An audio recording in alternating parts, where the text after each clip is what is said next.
최상선님은 경제정의가 실현되는 것 같습니다. 최봉길님은 아니 총수가 없어서 경영이 안 된다고요. 이건 뭐 지나가던 소가 웃을 일입니다. 임원들의 판단력 이재용 부회장 정도는 다 있다고 생각한다. 여러 가지 의견들 여러분 이재용 부회장의 오늘 아침 구속 속보 들으시고 여러분의 의견 입장 자유롭게 보내주시고요. 우리는 이분 먼저 만나겠습니다. 바로 김경진 의원입니다. 검찰 출신이고요. 국회 탄핵소추 위원이기도 하지요. 이재용 부회장의 구속이 어떤 의미를 갖는지 이걸 일단 하나 짚어봐야 될 것 같고 특검 수사에 남은 쟁점들은 뭔지도 짚어보겠습니다. 김경진 의원님 안녕하세요. 네, 안녕하십니까. 구속 예상하셨습니까? 예, 예상했습니다. 아니 지난번에도 예상하셨는데 안 됐던 뭐 이런 건 아니에요? 지난번에도 구속이 발부될 걸로 봤죠. 예. 그랬는데 그때는 법원이 예상을 깼고요. 음흠. 이번에는 예상대로 됐는데 다만 이번에도 이 삼성의 로비력이 막강하다. 그리고 법원이 이번에도 삼성 앞에서 절반의 무릎을 꿇었다라는 것을 확연히 느꼈습니다. 아니 그게 무슨 말씀이에요? 이게 79년 창업 이래 첫 총수의 구속인데 법원이 절반의 무릎을 꿇었다니요? 그러니까 박상진 삼성전자 대외협력부문 사장을 불구속 처리를 하지 않았습니까? 박상진은 불구속, 이재용은 예. 구속 이렇게 됐죠. 반반 됐죠. 예, 근데 박상진 불구속 사유가 예. 그 내부에서 의사결정에 관여하는 위치라든지 결국은 이제 실질적인 의사결정을 이재용 부회장이 다 했고 박상진은 그 밑에 부하기 때문에 불구속한 것이다. 지금 이렇게 읽히는 상황이거든요. 예, 예. 근데 문화계 블랙리스트 사건을 보면 김기춘, 조윤선 또 청와대 비서관들 또 문체부 장관, 차관 줄줄이 다 구속됐지 않습니까? 그렇죠.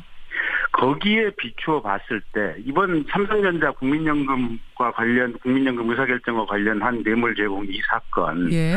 결국은 간신히 이재용 부회장 한 명만 구속을 했고 그 배후에서 이재용 부회장을 도와주고 증거인멸을 하고 예. 실질적으로 뇌물을 제공했던 이런 협력을 했던 사장단들 예. 미래전략실의 간부들에 대해서는 특검에서 알아서 영장을 청구를 하지 않든지 또는 청구된 영장에 대해서라도 법원이 기각을 했거든요. 그래서 여전히 삼성의 힘은 막강하다. 블랙리스트 수사, 블랙리스트의 경우와 비추어 봤을 때 똑같이 적용시킨다면 지금 박상진 사장도 구속이 됐어야 마땅하다라고 보시는 거군요. 그렇죠. 그러니까 매번 검찰이나 특검에서 삼성 이재용 부회장이 조사를 받고 나가자마자 가는 것이 지금 미래전략실로 가서 이게 긴급회의를 소집하는 거 아니겠습니까? 그랬었어요. 예. 예, 소집하고 나서 하는 얘기가 뭡니까? 자신들은 정당하고 떳떳하다라고 예, 예. 변명의 일성을 하는 거 아닙니까? 예. 그러면 그 안에서 나눴던 얘기들이 뭐겠습니까? 뭐 이렇게 저렇게 특검에서 조사받은 내용 분석해보고 예.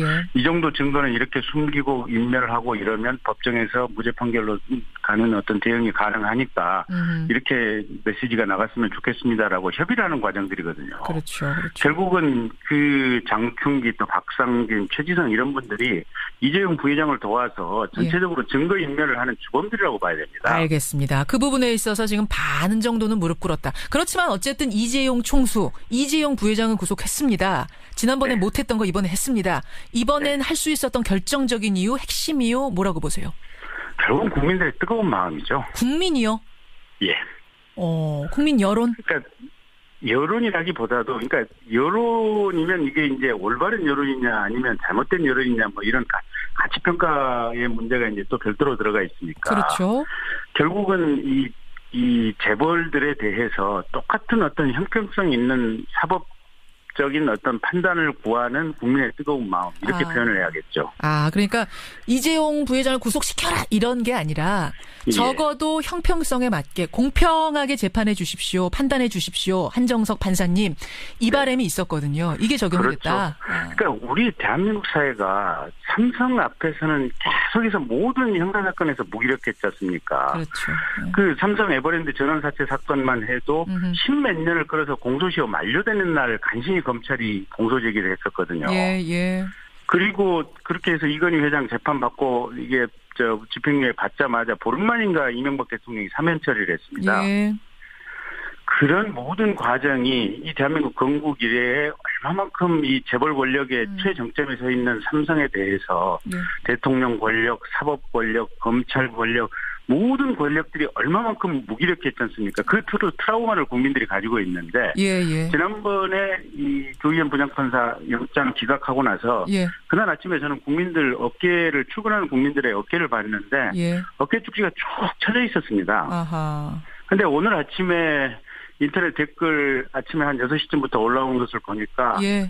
굉장히 이게 기쁘다, 당연하다 이런 내용들이 줄을 이루고 있는데 예. 대한민국 국민들이 그렇게 모진 국민들이 아니거든요. 누가 구속돼서 기뻐하는 이런 맞아요. 심정을 가진 국민들이 아닙니다. 지금 청취자 2458님도 이 이야기가 삼성 망해라라든지 삼성 잘못되라 이런 얘기는 절대 아니다. 예. 오히려 더 잘 되라. 공평하게 이제 정경유착 고리 끊고 잘 되라라는 의미로 해석해야 될 것이다. 이런 문자 들어오네요. 그러니까요. 대한민국 국민들이 누가 안 되면 같이 눈물을 흘리고 같이 안타까워하고 이런 심성을 가진 게 대한민국 국민들인데 그렇죠. 유독 삼성이 이 권력 앞에서 당당하게 또 어떤 사법 권력을 왜곡시켜 왔던 과거의 트라우마 때문에 예. 국민들이 이번만은 제대로 된 어떤 이 사법 권력 집행의 모습을 보고 싶다. 예. 그 염원이 지난번에 영장 기각된 이후에 법원에 아주 강렬하게 전달이 됐고 예. 결국은 법원도 그 국민들의 마음을 읽은 것이 아닌가 그렇게 생각이 듭니다. 그렇게 보세요. 물론 재판 내용도 이번에 영장 발부된 것이 예. 이런저런 어떤 증거관계라든지 도주및 증거인멸의 우려를 보면 당연히 타당한 것이고요. 법리적으로도 많이 보강이 된 거죠? 예, 그렇습니다. 근데 대통령 대면 조사는 결정적으로 못했거든요. 그거 상관없었습니까? 그게 이제 실제 그 대통령과 이루어졌던 부분이 있고 예. 또 최순실 씨라든지 정유라 씨 또 그 사이에 중간에 이제 박상진 씨라든지 장충기 삼성그룹과 이루어진 부분이 있고 그렇죠. 이게 대통령과 직접 이루어진 부분은 조사를 못했다고 하지만 예. 실은 안종범 수석이라든지 이런 분들이 대통령의 지시를 받아서 이행을 한 측면들이 있지 않습니까? 수첩도 나왔고요. 예, 그리고 나서 수첩 39건이 추가로 새로 나왔고. 나왔죠. 예. 그래서 그런 부분을 종합하면 대통령 조사는 못했다고 할지라도 예. 이 증거관계는 충분히 보강이 됐다. 그래서 영장을 발부할 만한 사유가 된 겁니다. 근데 그러니까 경제계 안팎에선 이런 얘기도 나와요. 구속해서는 안 된다. 특검이 억지 죄명만 추가했다. 특히 뇌물공여죄 성립시키기 위해서 새롭게 추가한 게 있는데 그게 뭐냐면 중간금융지주회사제 도입시키기 위해서 삼성이 금융위에다 로비했다. 이거는 굉장히 현실성 떨어지는 주장인데 억지로 끼워 맞췄다. 어떻게 보세요? 글쎄요. 일단 지금까지 재벌들이 사법 절차에서 이런저런 많은 특혜를 받아왔다고 하는 것은 전 국민이 다 알고 있는 사실들이고요. 예. 특히 이번에 지금 공정거래위원회 관련해가지고도 최초에 지금 공정거래위원장은 1,000만 주를 처벌하라고 삼성에 권고를 하라고 얘기를 했었는데 예. 갑자기 부위원장이 안종범 씨 쪽에 전화나 얘기를 받고 청와대 쪽에 전화를 받고 그게 500만 주로 급격히 줄였다는 거 아니겠습니까? 예. 그래서 그 지시를 받은 공정거래위원회 서기관이 자기가 봐도 이거는 위원장이 이렇게 있는데 부위원장이 갑자기 청와대 전화 왔다고 500만 주를 줄여주라고 하는 것은 이건 나중에 봐도 큰일이 나겠다 싶어가지고 수첩에 그 과정을 꼼꼼하게 기록을 해놨다는 거 아니겠습니까? 그렇죠. 예, 그래서 그런 저런 어떤 수사의 소소한 맥락 아주 뭔가 이 변론을 할 수 있는 소소한 맥락을 문제 삼아서 이게 불구속돼야 된다라고 주장을 하는 것은 예. 이게 지나치게 그냥 한쪽에 알겠습니다. 주장을 하기 위한 주장이라고 하는 것이고요. 특검이 영장을 청구할 만하니까 했고 또 법원이 발부할 만하니까 발부를 한 것이고 예. 이 발부를 방어하기 위해서 그 유능한 전직 검사장 출신 또 전직 법원장 출신 변호사들이 얼마나 많이 붙었습니까? 그 사람들 논리로도 방어를 못한 거 아니겠습니까? 김경진 의원님. 네. 이제 구속은 됐어요. 그리고 20일 동안 수사할 수 있는 거죠. 구속해 놓은 채로. 네, 그렇습니다. 근데 특검은 2월 28일이면 문 닫아야 되지 않습니까? 황교안 대행이 연장을 해주면. 연장 안 시켜주면 문 닫아야죠. 그렇죠. 그럼 어떻게 되는 겁니까 이거? 2월 27일까지 기소를 해야죠. 일단. 목표는 일단 27일로. 예. 황 총리를 압박하는 카드가 될 수 있을까? 저는 그 질문 드리고 싶어. 아니 이재용 부회장 같은 거물을 지금 구속해놨는데 우리가 조사할 시간이 부족하다. 그러니 더 연장시켜 주시오라는 어떤 압박의 명분이 될까요? 특검 측으로서는. 그러니까 압박이 아니고 그러니까 특검 수사기간 연장은 당연한 겁니다. 아하. 그러니까 지금 우병우 씨 수사도 안 됐고 예. 또 의료농단 부분도 수사가 거의 이루어지지 않았고 특검이 수사할 이 대상은 아직도 많이 남아 있는데 지금 이재용 씨에 대한 어떤 수사, 추가 수사, 재벌에 대한 추가 수사 이 문제 말고도 더 많이 있는 이런 상황들이거든요. 예, 맞죠. 그런데 황교안 대행이 이렇게 수사 더 하지 마라라고 결정을 하는 것은 합리적인 사리에 맞지 않는 거죠. 아니, 특검법에 이미 연장하도록 돼 있는데 승낙만 하면 되는 건데 이 승낙을 안 할 명분 찾기가 더 어려울 거라고 보시는 거군요. 그러니까 당연한 상식으로 연장을 승인해줘야 맞는데 예. 딱 하나 우려되는 부분은 황교안 총리의 대통령 출마설이 나오고 있지 않습니까? 그렇죠. 예, 그러면서 본인이 내가 보수의 아이콘으로 자리를 잡아야겠다. 예. 그러면 특검 수사기간 연장을 불허함으로써 예. 이 보수층의 마음을 사로잡고 그래서 자기의 어떤 본인의 정치적인 입지를 다져야겠다. 이런 잘못된 생각을 함으로써 혹여 수사기간을 연장을 불허하지 않을까 그런 우려가 있는 것은 사실입니다. 그거 하나가 변수라는 말씀. 정상적인 판단이라면 합리적인 판단이라면 명분 없다는 말씀. 그리고 이제 황교안 대행도 검사 출신인데요. 예. 저도 검사 출신이고 예. 검찰 내부에서 이 검찰 중간 관리자 이상부터 이제 실무 검사가 수사 기간을 연장하겠다고 결재를 가지고 왔을 때 예. 단 한 번도 이걸 불허하는 적을 검찰 내부에서 본 적이 없습니다. 아, 수사하겠다는 검사한테 그만해라고 하는 상사는 없다고요? 예, 그렇습니다. 알겠습니다. 그래서 그런 것들이 황교안 대행도 수십 년간 이제 검사로서 몸에 배웠기 때문에 당연히 연장을 해줘야 된다라고 생각을 하는 것이 아주 정상적인 어떤 직업에 따른 사고의 습관이고요. 예.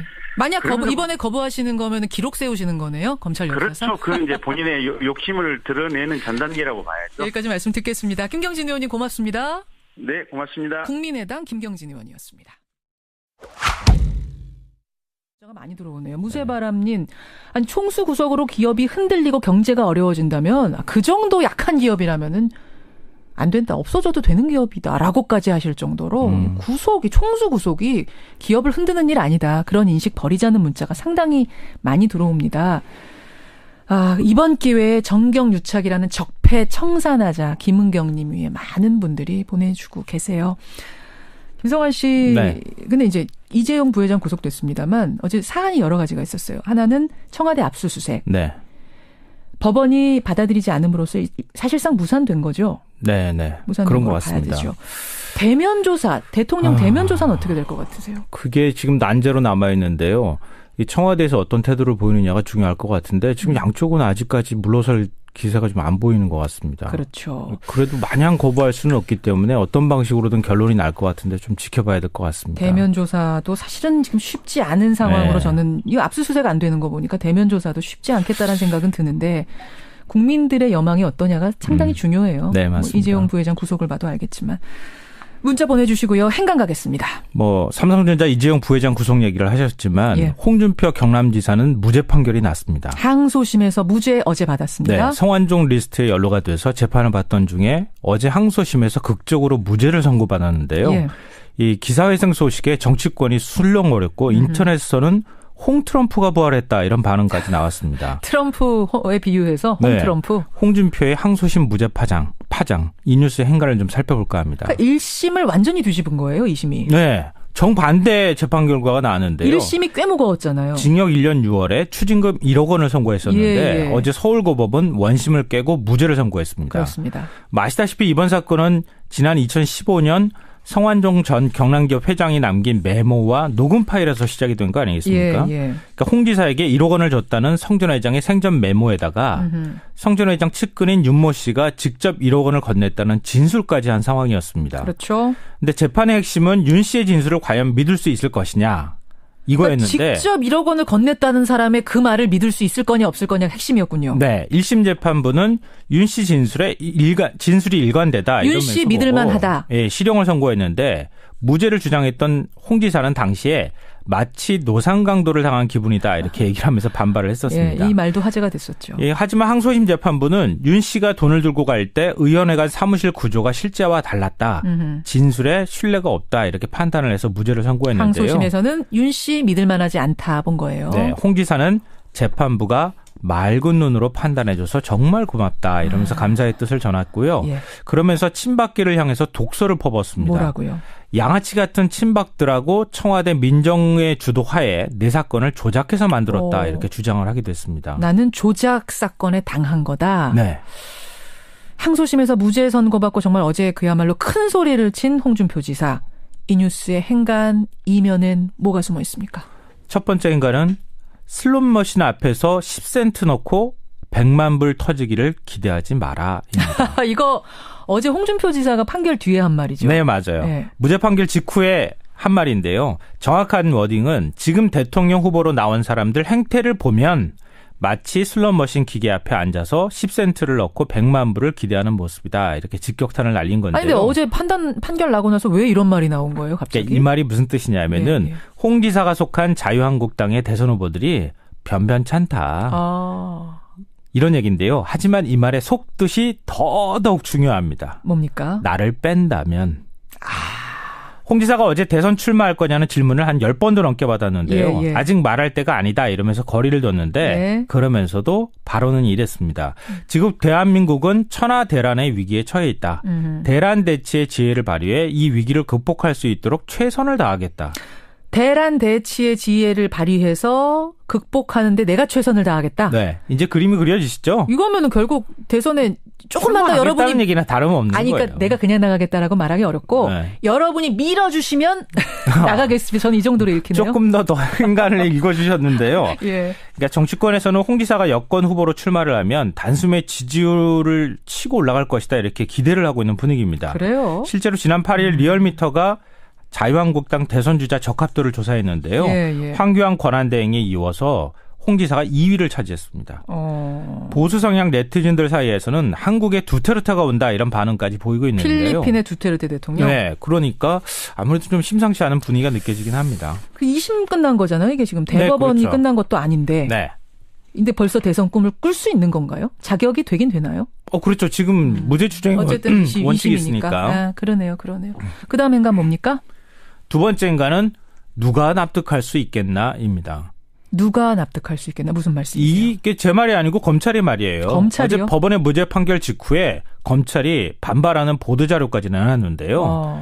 이 성완종 경남기업 회장의 육성 녹음 외에도 일관된 공회자의 진술이 있고 측근들이 금품 수수를 기정사실화 하면서 홍준표 지사는 모르는 것으로 하면 안 되는지 제안을 하는 통화 녹음 테이프까지 있다 이렇게 밝혔습니다. 그래요. 이렇게 증거가 많은데 이걸 무죄라고 하면 말이 되느냐 이러면서 누가 납득하겠느냐 의심스럽다 이런 반응을 보인 겁니다. 이거 결국 대법원까지 가겠는데요. 검찰이 이렇게 얘기했으면. 그럼요. 대법원에 상고할 것으로 보입니다. 이 말은 뭐겠습니까? 홍 지사가 지금 기세등등할 때가 아니다.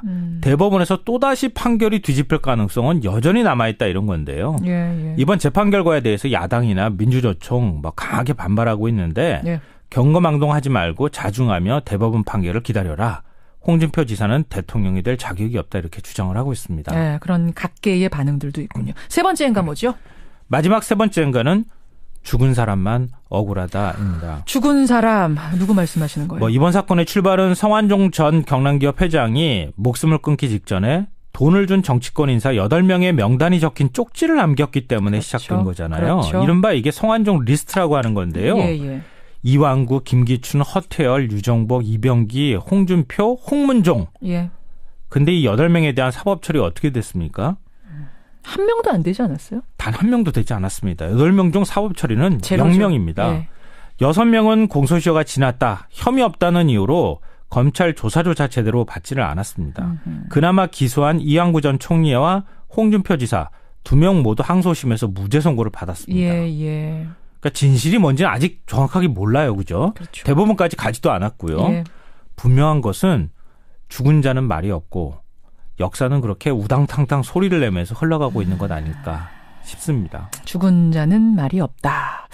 이렇게 리스트를 남길 거라면 목숨을 내놓고 세상을 떠나는 상황이었다면 저는 끝까지 남아서 더 밝혔어야 되지 않나라는 아쉬움이 좀 남습니다. 여기까지 오늘의 행간 수고하셨습니다. 네, 고맙습니다. 어제 말레이시아에서 김정은 위원장의 이복형이죠. 김정남을 살해한 용의자 여성 2명이 모두 붙잡혔습니다. 배후는 아직 밝혀지지 않았지만 직접적으로 살해를 저지른 2명이 붙잡히면서 수사의 향방에 관심이 쏠리고 있는데요. 또 김정남의 시신 인도 문제 역시 어제 말레이시아 정부가 북한의 요청을 받아들이겠다. 그러니까 시신을 북한으로 보내겠다. 발표를 하면서 그 시기와 방식에도 관심이 모아지고 있죠. 말레이시아 현지 연결하겠습니다. 현지에 나가 있는 CBS 박초롱 기자 연결을 해보죠. 박 기자 나와 있나요? 네, 말레이시아 쿠알라룸푸르에 나와 있습니다. 2명의 여성이 모두 잡혔네요. 네, 2명의 여성이 모두 잡혔습니다. 예. 말레이시아 당국이 그제 공항 CCTV에 얼굴이 선명하게 드러나서 한국에도 좀 얼굴이 알려져 있었던 베트남 국적의 29살 도안 티 흐엉을 붙잡았었는데 예. 어제 또 다른 살해 용의자 여성을 체포를 했습니다. 체포 직후에 이 여성이 한국 국적이라고 알려져서 상당히 많은 분들이 놀랐었는데 맞아요. 경찰 조사 결과 인도네시아 국적의 25살 시티 아이샤로 드러났습니다. 예. 이 여성도 공항 CCTV에 얼굴이 찍혔고요. 체포 당시에는 다른 사람 없이 혼자였던 걸로 알려졌습니다. 아니 잠깐만요, 박초롱 기자. 그 여권이 인도네시아 여권, 여권이 베트남 여권. 혹시 위조된 여권은 아니냐라는 얘기도 있었는데 국적까지도 확인이 된 거군요. 그럴 가능성도 배제할 수는 없지만 말레이시아 당국은 일단 이들의 국적이 베트남과 인도네시아라고 얘기를 하고 있습니다. 그래요? 예. 네. 그리고 어제 체포됐던 용의자로 당초에 알려졌던 20대 말레이시아인 남성이 있었는데 용의자가 아닌 수사 조력자라고 말레이시아 당국이 밝혔습니다. 그렇군요. 그럼 일단 살해를 직접 실행한 용의자들은 모두 잡힌 건데 그럼 어떻게 수사가 좀 가닥을 잡아가고 있습니까? 일단 의아하고 좀 어설픈 점이 좀 많습니다. 그렇죠. 두 사람의 일단 국적에서 사건과 관련성을 찾아보기가 힘든 데다가 진술이 좀 의아한 측면이 있는데요. 어떤 부분이 그런가요?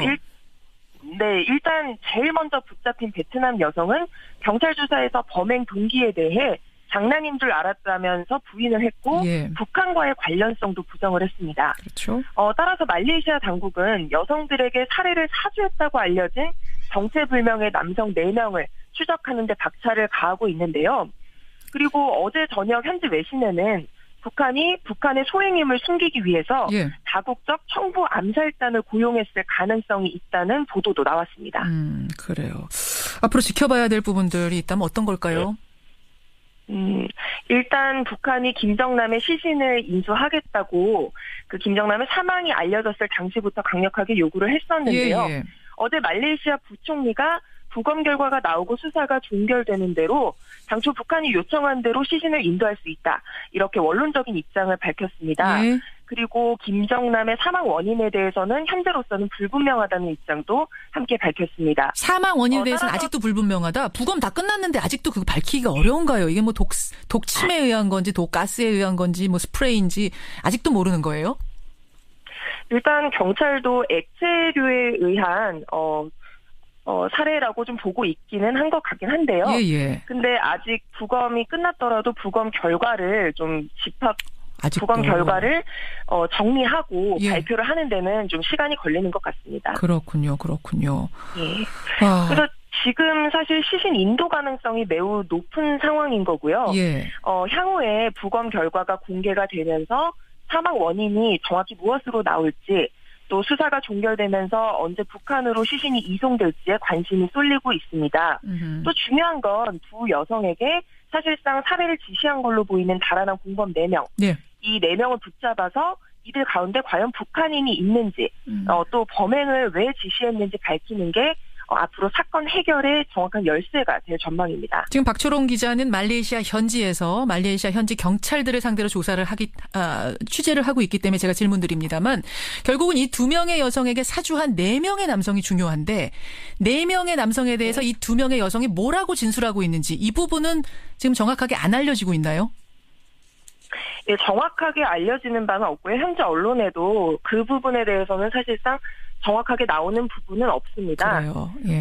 다만 이 두 여성이 말레이시아로 여행을 와서 이 4명의 남성을 만난 것으로 일단 그렇게 진술하고 있는 것으로 나타나고 있습니다. 워낙 지금 보도가 설이 많아서 제가 박초롱 기자, 현지에 있는 박초롱 기자한테 자꾸 확인을 하게 되는 건데 우리는 여행을 왔다. 난 베트남에서 여행 왔고 나는 인도네시아에서 여행 왔다. 와서 그 남성들을 만난 거다라고까지 진술한 것으로 지금 알려지고 있다. 박초롱 기자 말레이시아 멀리에서 고생하고 있네요. 오늘 소식 고맙고요. 속보가 더 들어오면 알려주십시오. 네, 감사합니다. CBS 뉴스 박초롱 기자였습니다. 이어서 북한 전문가세요. 동국대학교 북한학과 김용현 교수를 연결해보죠. 김용현 교수님, 안녕하세요. 네, 안녕하십니까. 살해 용의자들 체포하고 보니까 저 국적이 제각각이에요. 베트남, 인도네시아. 그렇습니다. 누굴까요, 이 사람들? 지금으로서는 명확하게 누구다라고 단정짓기가 좀 어려울 것 같습니다. 그렇죠. 이 인물들이 베트남 여성, 인도네시아 여성, 예.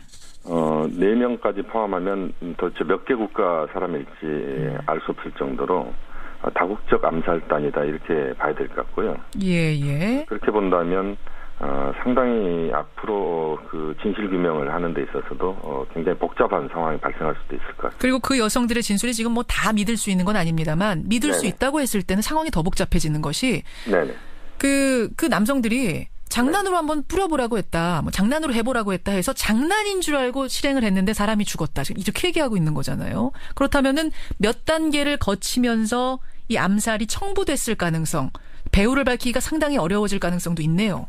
그렇습니다. 지금 뭐 상황들을 보면은 살인 청부, 또 청부 암살단 뭐 이렇게까지 지금 이야기가 나오고 있는데요. 예. 결국 그 배후가 누구냐 이게 이제 가장 핵심인 것 같고요. 배우가 어떤 특정 국가인가에 대해서 특히 이 4명의 남성들이 어쨌든 이들이 잡혀야 구체적인 상황이 확인될 수 있고 또 하나는 부검 결과가 지금 이번 주말 정도에 나온다고 하는데요. 예. 부검 결과가 명확하게 나와야 사건의 진상이 상당히 근접하게 우리가 확인할 수 있는 방식들이 나올 것 같습니다. 이제 북한이 맞다라고 국정원은 아예 확신을 하고 있고, 네네. 이제 국제적으로도 북한이 유력하다라는 얘기가 나오고 있는데, 네. 정작 북한은 가타부타 반응이 아직 없죠. 그렇습니다. 북한은 아마 앞으로도 반응을 안 할 가능성이 매우 높습니다. 왜 그렇게 보십니까? 북한에서는 김정남의 존재가 북한 내부에는 알려져 있지 않습니다. 북한 내부에서는 김정남의 존재를 모른다고요? 그렇습니다. 김정일의 첫째 아들인데? 북한 내부에서는 북한 주민들은 김정남의 존재를 아예 모르는 사람으로 돼 있습니다.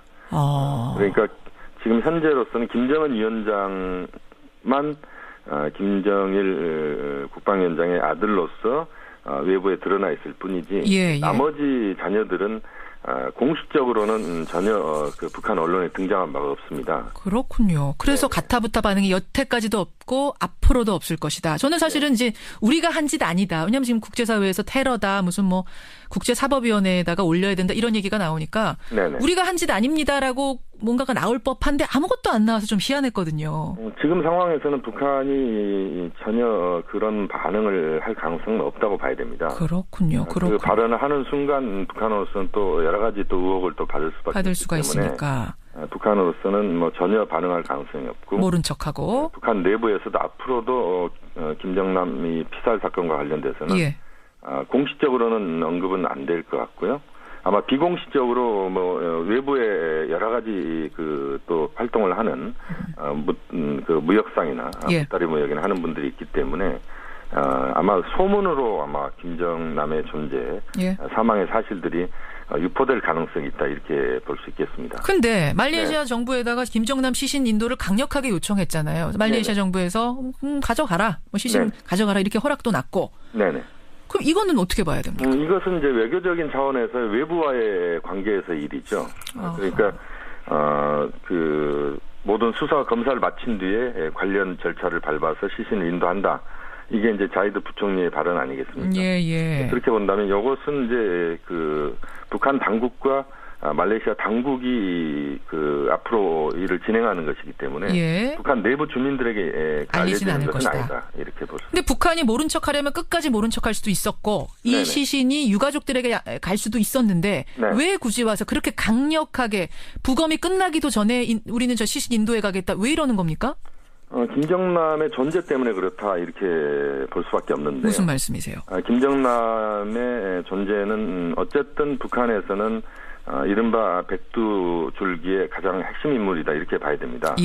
그러니까 북한에서는 김정남의 존재가 내부적으로 알려져 있지는 않지만 그러나 김정남은 김일성 주석의 손자고 김정일의 아들이고 장남이고 이런 과정들이기 때문에 북한에서는 당연히 이 김정남의 시신을 인도받으려고 한다 이렇게 봐야 될 것 같고요.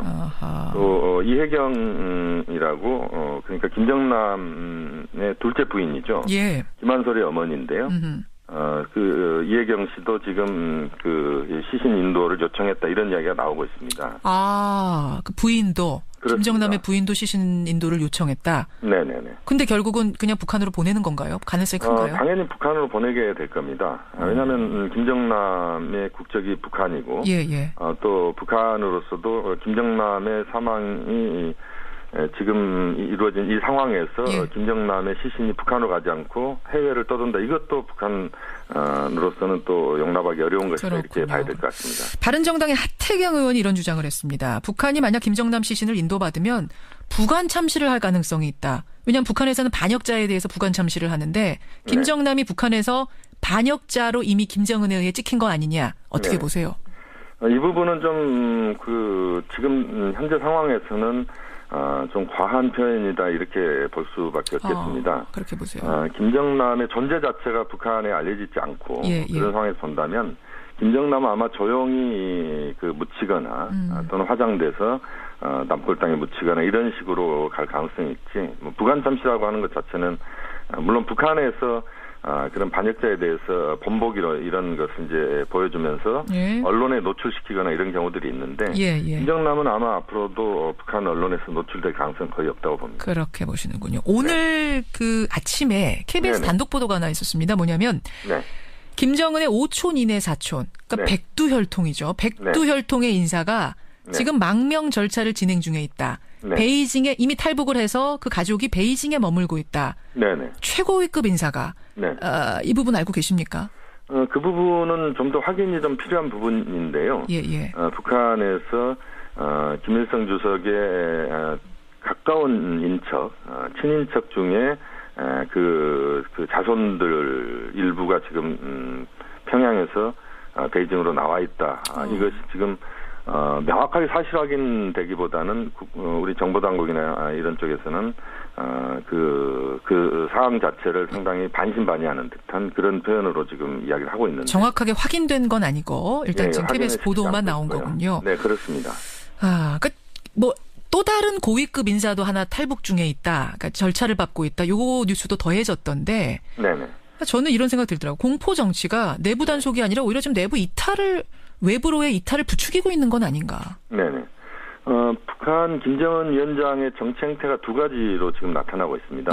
하나는 지금 말씀하신 것처럼 그 최고 엘리트들에 대해서는 군기 잡기 이게 강하게 지금 작동하고 있고요. 이게 이제 공포 정치라고 하는 형태로 우리는 조금 이해를 하고 있는 부분입니다. 그렇죠. 또 북한 주민들에게는 예민 정치라고 해서 북한 주민들에게는 굉장히 포용력 있는 지도자 이미지를 또 구축하는 애민 정책.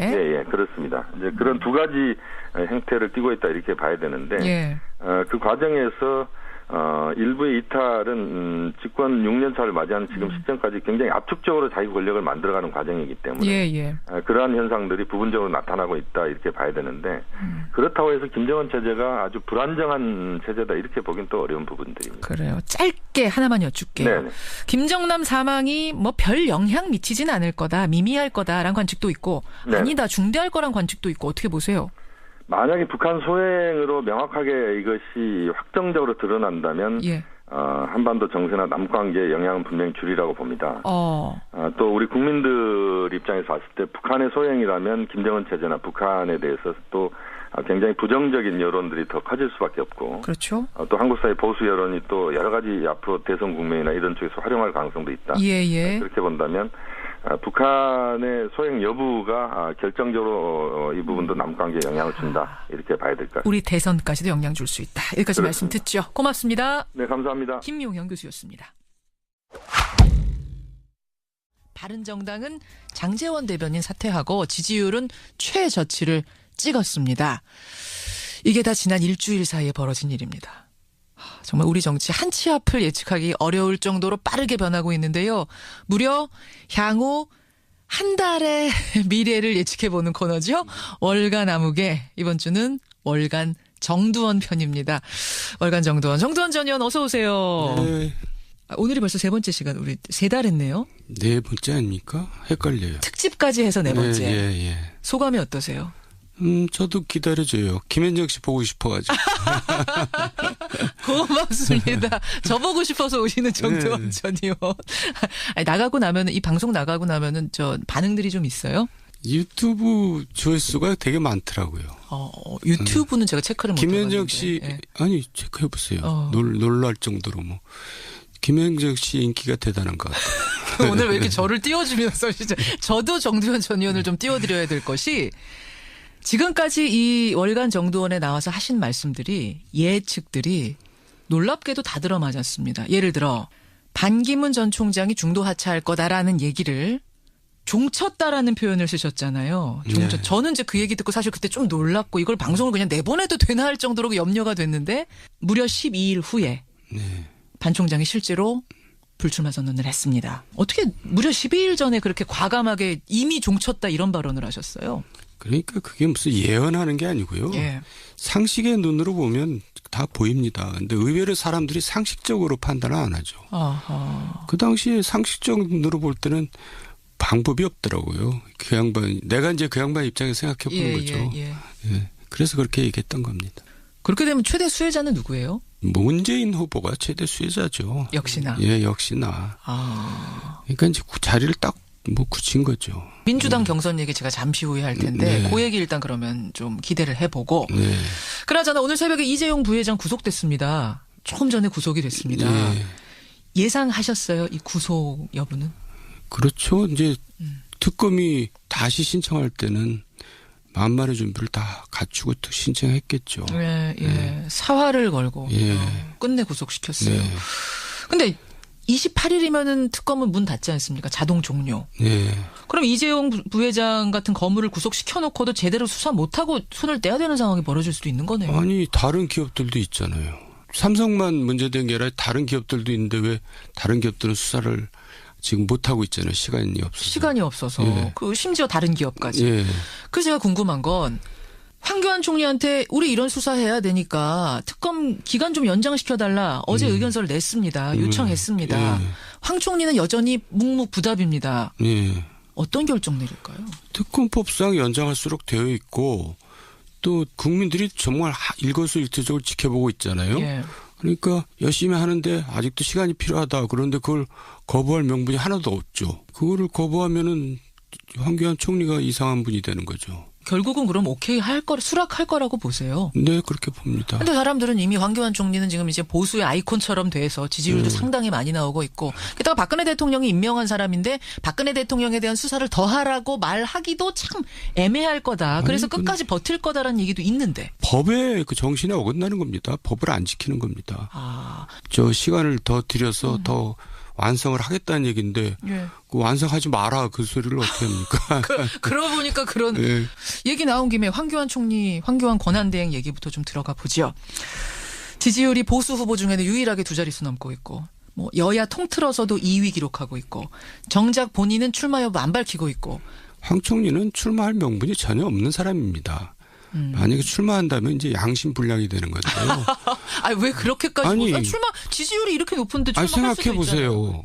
지금 황 총리는 박근혜 대통령으로부터 경질 통보를 받았던 사람이고 임시까지 준비했던 사람입니다. 왜 그랬냐?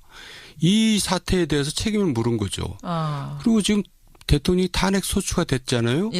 내각이 탄핵 소추된 겁니다. 그럼 내각의 총책임자가 거기에 대해서 책임을 지고 물러나는 것이 당연한데 지금 불가피하게 대응을 하고 있거든요. 그런데 그 대응을 그렇게 불가피하게 대응을 하는 사람이 출마까지 한다?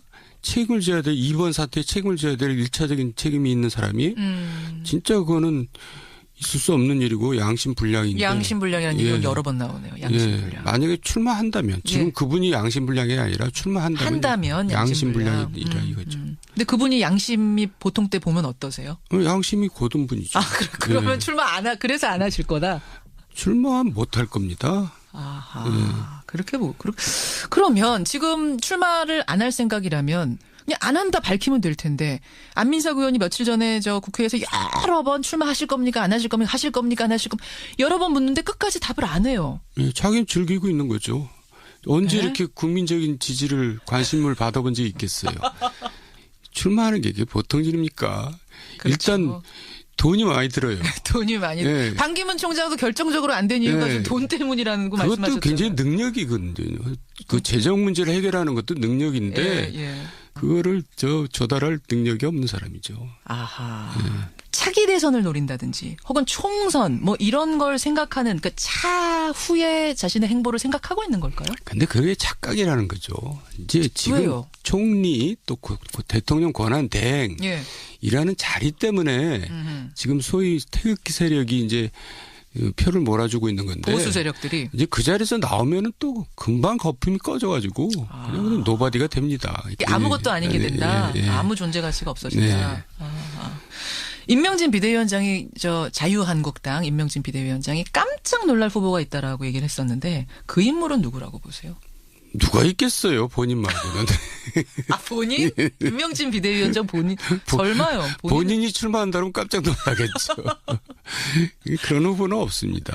아니, 대한민국에서 갑자기 그런 사람이 어디서 나타나요? 본인이 출마한다면 조금 깜짝 놀라겠죠. 저분도 역시 뭔지. 근데 그럴 가능성은 지금으로서는 없어 보이고 결국은 비장의 카드가 따로 있는 건 아니라고 보시죠. 비장의 카드가 어디 있어요? 있으면 벌써 내놨죠. 벌써 내놨을 거다. 알겠습니다. 그런데 정도원 전 의원님, 그나저나 아직 무소속이세요? 예. 왜 바른정당 입당 안 하세요? 여전히? 그러니까 이제 새누리당을 왜 탈당했겠어요? 새누리당의 그 독선적인 모습, 사당의 모습을 보기 싫어서 나왔는데 바른정당도 그냥 의원들 몇몇에서 그냥 자리 너나 먹게 하면서 즐기고 있고 또 사당화 논란도 있었어요. 지금은 좀 가라앉았지만. 그래서 그런 거 보기 싫어서 탈당했는데 또 그런 걸 또 봐야 됩니까? 그래서 이제 제가 이건 잘못됐다 해서 입당을 안 하고 있는데 바른정당도 사실 망한 겁니다. 망한 거라고요? 망했죠. 이미 종쳤다고요? 뭐 정치인 거죠. 왜 그렇게까지 또 지금 시작하는 당을 두고 그러세요? 첫 단추를 잘못 끼웠기 때문에 망한 겁니다. 다시 일어설 것 같아요. 이미 바닥은 쳤고 이제 일어설 일만 남았다라는 게 지금 바른정당 분들 말씀인데. 자기네들 희망사항이죠. 왜 그런 근거를 대보세요. 그런 행동을 하면서 그런 기대를 해야죠. 지금 예를 들어서 선거 연령 18세 이하도 할 것처럼 하다가 또 말아버리고 공수처 이제 신설법도 반대로 이런저런 일을 위해서 지연시키고 있거든요. 그러니까 새누리당하고 아무 차이가 없는 겁니다. 그리고 뭐 자리 나눠 먹게 하고 있고. 그러니까는 국민들이 볼 때는 저게 별 다를 게 뭐 있냐. 별 다를 게 뭐 있냐. 시즌 2지. 새누리당 시즌 2다. 네. 바른정당이 지금 방향이 좀 잘못 잡혔다라는 생각을 하시는 거죠. 망한 거예요. 바른정당에 아는 분들 많잖아요. 그럼 그런 조언 좀 해주시죠. 조언하죠. 근데 뭐 전부 다 그냥 자기 자리에 즐기고 있어요. 나 대표, 너 원내대표, 나 최고위원. 그러면서 즐기고 있는 거죠. 근데 남경필 경기지사가 이제 바른정당의 대선 후보인데 지금 그쪽 캠프에서 조언하고 참여하고 계시는 거 아니에요? 정 의원님? 그러니까 남경필 지사하고는 진짜 15년 동안 같이 뜻을 같이 해온 동지고요. Friends in need is friends indeed. 정말 필요할 때 도와주는 친구가 진짜 친구다. 그런 의미에서 도와주고 있습니다. 남지사에게 필요한 건 뭡니까 지금? 어떤 조언을 해주고 계세요? 좀 지지율이 좀처럼 오르지 않는데. 지지율이 안 오르고 있어서 저도 좀 속이 타고 뭐 우울증 끼까지 생기고 있는데. 남지사가요? 아니면 정도원 전 의원이요? 본인이 오죽하겠어. 저가 그러고 있으니까. 우울증 생기실 지경이세요? 네. 왜 안 올라요? 왜 이렇게? 그러니까 이제 일단 바른정당이 이제 죽을 쓰고 있으니까 그런 것도 있고 아직도 남지사가 국민으로부터 이제 지도자로서 아직 인식이 덜 돼 있는 거죠. 남지사는 그렇고 그럼 유승민 의원은 왜 좀처럼 오르지 않습니까? 유승민 의원도 역시 당의 한계에 갇혀 있고 또 그분도 역시 지도자로서는 아직 인식이 안 되는 거죠. 그래서 아까 얘기하다 말았는데 황교안 총리가 지지를 받는 거는 황교안 개인이 아니라 대통령 권한 대행이라는 그 자리 때문에 지지를 받는 겁니다. 우리가 그거를 분리해서 생각해야 돼요. 그런데 그래서 그 황교안 총리는 착각하지 말라는 거죠. 대통령 권한대행에다가 표를 던지고 있는 거지 황교안한테 표를 던지는 게 아니라는 거죠. 그럼 그 자리에 유승민 권한대행, 남경필 권한대행이 들어갔으면 같은 지지율 나왔을 거라고 보세요? 그럼 물론이죠. 그렇게 보시는 더 나오겠죠 이제. 더 나올 수도 있다. 인지도까지 있으니까. 그렇게 보시는군요. 여하튼 그러면은 김무성 전 대표라도 지금 뭐 아니면 오세훈 전 시장이라도 재등판해야 되는 거 아니냐. 바른정당 지지자들은 그런 얘기 한대요. 재등판 해본들 뭐 남경필이나 유승민 이상 갈 수가 없거든요. 그러니까 재등판 안 할 겁니다. 안 할 거라고 보세요. 예. 가능성도 없고 실제로 재등판 해도 효과도 없고. 예. 바른정당이 말씀 좀 듣다 보니까 답답하네요. 갑갑하네요. 망했다니까요. 지금 무슨 당지를 갖고 있는 사람 다 그만둬야 됩니다. 그리고 외부에서 새로운 사람들 영입해서 새로운 모습으로 다시 새 출발해야죠. 그러니까 망했다는 의미가 부정적이라기보다는 그러니까 다시 새로 일어나라. 아주 그냥 망했다는 느낌으로 새로 일어나라. 그렇죠. 새로 세워라. 그러니까 새누리당한테 당신들 당 해체하고 뭐 그래라 요구할 게 아니라 바른당이 지금 그래야 돼. 자기네들 먼저 그렇게 한 다음에 새누리당한테 요구를 해야죠. 알겠습니다. 바른정당 얘기, 자유한국당 얘기 한참 했는데 민주당으로 가보죠. 민주당. 가장 분위기 좋은 정당 민주당이죠. 당 지지율도 최고 거기에 대선 주자 3사람을 합치면요. 전체 지지율의 60%를 넘어섭니다. 지금 이제 선거인단 모집을 하고 있어요. 경선 선거인단. 막 드라마가 써지고 이러면 막판에 뒤집힐 가능성도 있다고 보여요. 당내 경선의 주자가. 많이 근접할 겁니다. 하지만 뒤집기는 힘들 겁니다. 그러니까 이제 그 소위 친노, 문재인 친문 한 20만으로 추정되는 그 결사대가 있거든요. 그게 있는 그 한 구조적으로 이 경선에서 이기기가 힘들죠. 그래서 심지어는 안중근 의사가 나와도 힘들다. 그 누가 또 그런 말을 만들어요. 이순신 장군이 나와도 힘들다. 세종대왕이 나오면 혹시 이길지 모르겠다. 세종대왕은 문재인 전 대표 이깁니까? 왜 세종대왕만 이겨요? 이순신 장군 안 되는데. 우리나라 이제 존경심이 이제 제일 강한 사람이 그분이잖아요. 세종대왕 정도가 나와야 문재인 전 대표 이긴다. 당내 경선에서. 그렇게 경선 내 구조적으로 문재인한테 유리하게 돼 있다는 얘기죠. 그러니까 워낙 세력이 지금 탄탄하다는 말씀을 하시는 거죠, 결국은. 당내에서. 그렇지만 지금 그런 얘기 때문에 민주당이 당원들만 가지고 혹은 당원들한테 가중치 주는 게 아니라 국민 경선을 완전 오픈했거든요. 누구든 참여할 수 있고 다 가중치 1입니다. 그럼에도 불구하고 그 20만의 탄탄한 지지자를 깰 수가 없습니다. 그 초롱성을. 그럼 대선 끝났네요. 그래서 이제 10년 전 대선하고 거의 비슷한 모양입니다. 그때는 이제 여야의 대결이 아니라 이명박 박근혜의 대결이었거든요. 그러니까 지금은 마치 이제 문재인과 안희정의 대결처럼 돼가고 있는 거죠. 그러면 지금 문재인 안희정 대결에서 말씀하신 대로 문재인 대표의 탄탄한 세력을 이기기 어렵다라고 하면 사실상 대선은 결과가 나왔단 말씀이네요. 거의 그런 거 아닙니까? 하지만 역선택이란 것도 있거든요. 역선택이라는 게 이론적으로는 가능하지만 우리나라 정치에서 역선택이 실제로 이루어진 적은 없습니다. 그러면 우리가 또 여기서 너무 단정적으로 끝내버리면 이게 문제가 될 수 있으니까요. 안희정 지사라든지 이재명 시장이라든지 혹은 여권의 어떤 인사가 마지막 돌풍을 일으킬 변수라면 뭐라고 보세요? 문재인 후보가 이제 그걸 속된 말로 뻑수를 두면은 그런 일이 생기죠. 방송 용어로 적절하진 않은 것 같아서 제가 좀 정화를 시켜보겠습니다. 그래서 제가 속된 말이라는 표현을 앞에다 썼습니다. 그러니까 스스로 뭔가 자승자박이라고 하나요? 실수를 저지를 경우 자신의 표를 깎아먹는 행동을 할 경우 엄청난 실수를 할 경우에 엄청난 실수를 할 경우 그럴 가능성이 또 농후해 보여요. 그건 또 무슨 말씀이세요? 아니 위태위태해 보인다 이거죠. 왜요? 좀 굉장히 조심스럽게 행보하고 계시는데? 조심스럽게 행보하지만은 또 남자 박근혜 이제 이런 지금 지적도 듣고 있잖아요. 그거는 정두원 전 의원이 하신 말씀이어가지고 얼마 전에 월간 정청래 전 의원이 나와서 아주 굉장히 흥분하면서 반박하셨어요. 그 사람은 아무 일도 아닌 것 같고 흥분한 사람입니다. 이것도 정청래 전 의원한테 제가 다음 주에 질문해야겠네. 근데 잠깐 그 얘기하고 갈게요. 정두원 전 의원이 그 컨텐츠가 없다는 면에서는 남자 박근혜 같다. 문재인 전 대표 이렇게 평한 것에 대해서 정청래 전 의원은 컨텐츠가 없다니 무슨 말이냐. 그건 정두원 전 의원이 컨텐츠가 없어서 그렇게 평하신 거다 이러시던데요. 국민들 보러 판단하겠죠. 두 분 싸움 시키면 안 되니까 제가 요 정도로. 그런 사람하고 싸우는 거는 저한테 창피한 일입니다.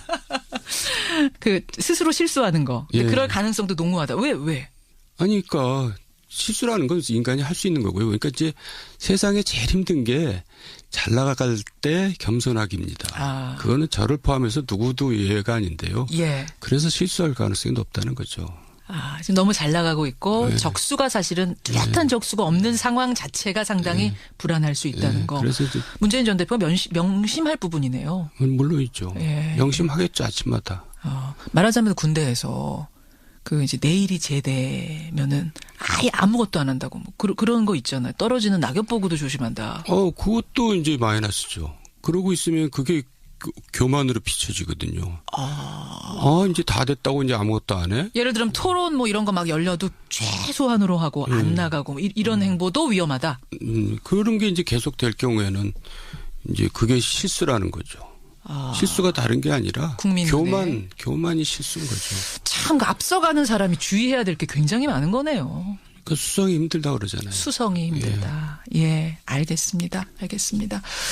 월간 정두원 함께하고 계시는데 워낙 뭐 지금 예측한 대로 딱딱딱 맞아가기 때문에 제가 요거 하나 질문 마지막으로 드리죠.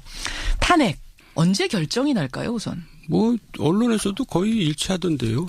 이제 이정희 헌법재판관 사퇴 전에 뭐 3월 9일이나 뭐 10일 정도에 결정할 거라고 다들 그렇게 언론에 나오던데. 동의하십니까? 네, 동의합니다. 자, 그러면 언론이 언제 결정될까에 대해서는 얘기를 합니다. 맞습니다. 6일, 9일, 11설 나옵니다. 거기까지는 뭐 대충 일치하는데 어떤 결과가 나올지까지는 얘기 못하고 있거든요. 어떻게 보세요? 인용되겠죠. 탄핵이 될 거다. 네. 왜 그렇게 바로 말씀하십니까? 뭐 충분하지 않습니까? 이 정도면은. 그리고 헌법재판소라는 데가 사실은 왜 대법원에서 분리시켜 놨냐면 헌법재판소는 어차피 정치적인 판단을 하는 데입니다. 정치적으로 판단할 때는 당연히 인용이죠. 지금 국민들의 대다수가 탄핵을 원하고 있잖아요. 여기서 정치적인 판단이라 함은 그러니까 탄핵 심판은 이 사람이 그 자리를 계속해서 유지할 수 있느냐 없느냐. 국민들이 인정을 하느냐 안 하느냐 그 부분이 굉장히 중요하다는 말씀인 거죠. 나라의 앞날까지도 같이 고려한다는 것이 정치적인 판단인 겁니다. 그렇군요. 볼 때 결국은 탄핵 인용, 탄핵이라는 국민 민심, 촛불 민심을 거역하기는 어렵다. 지금까지 헌법재판소가 늘 정치적인 판단을 해왔어요. 그렇군요. 그러면 3월 초에 결정 나고 나면 대선은 5월 초, 5월에 된다는 얘기네요. 그렇죠. 네. 여러분은 어떻게 생각하십니까? 정두원 전 의원의 개인 생각이지만 여러분의 의견도 좀 보내주시고요. 이제 또 한 달 뒤에 우리 만나야 되겠네요. 네. 끝으로 하실 말씀? 아니 이제 제가 말을 좀 이렇게 하다 보면은 남한테 상처 주는 일이 좀 있는 것 같아요. 그래서 혹시 그런 일이 있으면 이 방송 자체가 국민들한테 아주 상식적인 입장을 얘기를 해야 되기 때문에 그런 걸로 이해해 주시기 바랍니다. 잘 되라고 제가 하는 겁니다. 약이라고 생각하셔라 그 말씀. 병 주고 약 주고 오늘도 잘하셨습니다. 정두원 전 의원님 고맙습니다. 네, 감사합니다. 월간 정두원이었습니다. 일이다. 공연이 오지 않는 전화를 기다리지 마라. 눈이 오면 눈길을 걸어가고 비가 오면 빗길을 걸어가라. 참 위로가 되죠. 오늘 화제 인터뷰 듣기만 해도 치유가 되는 시를 쓰는 분 시인 정호승 선생을 만납니다. 12번째 시집을 내셨어요. 제목이요. 나는 희망을 거절한다. 나는 희망을 거절한다? 아니 어느 때보다 희망이 필요한 시대에 희망을 거절한다고 하니까 좀 희한하죠. 어떤 뜻인지 시인에게 직접 듣습니다. 화제 인터뷰 정호승 시인 연결을 해보죠. 정 선생님 안녕하세요. 네, 안녕하세요. 반갑습니다. 반갑습니다. 네네. 4년 만에 신간 들고 나오셨어요. 그냥 뭐 4년이라는 횟수는 특별한 뭐 의미가 있는 것은 아니고요. 또 그동안 또 시인은 항상 시를 써요. 시인으로서의 어떤 그런 그 존재 가치가 있기 때문에 제 존재 가치를 제 스스로 확인하기 위해서 그냥 시집을 낸 겁니다. 네. 근데 제목이 나는 희망을 거절한다? 그것은 이제 역설이고요. 역설이자 반어다라고 생각하시면 되겠고요. 역설이자 반어다. 희망을 간절히 소망한다. 이렇게 생각하시면 되겠습니다. 네. 얼마나 희망을 간절히 소망하면 거절한다고 했을까? 이게 평범한 시인이 아닌 평범한 사람으로서는 언뜻 이해는 안 되는데.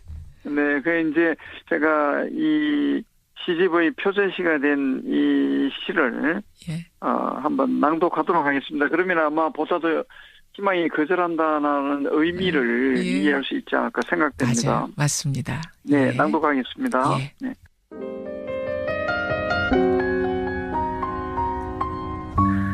나는 희망을 거절한다. 나는 희망이 없는 희망을 거절한다. 희망에는 희망이 없다. 나는 절망이 없는 희망을 거절한다. 희망은 절망이 있기 때문에 희망이다. 희망에는 절망이 있다. 나는 희망의 절망을 먼저 원한다.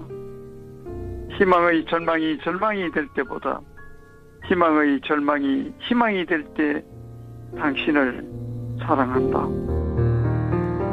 이러한 내용의 시입니다. 조금 관념적일 수도 있고 그런데 희망의 가치를 이야기하기 위해서는 반드시 절망의 가치 또한 동반될 수밖에 없다. 그렇게 생각할 수 있겠습니다. 이번에도 역시 절망에 빠진 그대여 힘내십시오라는 메시지를 던지시는 거네요. 저는 시집 가운데 이 시도 참 좋았어요. 굴비에게. 네네네. 굴비에게. 부디 너만이라도 비굴해지지 말기를. 꾸덕꾸덕 말라가는 청춘을 견디기 힘들지라도 돈과 권력 앞에 비굴해지는 인생은 굴비가 아니다. 야, 제가 중간중간 좀 생략해서 읽었습니다만. 네네. 어떻게 굴비를, 청춘 생각하면서 굴비를 떠올리셨어요?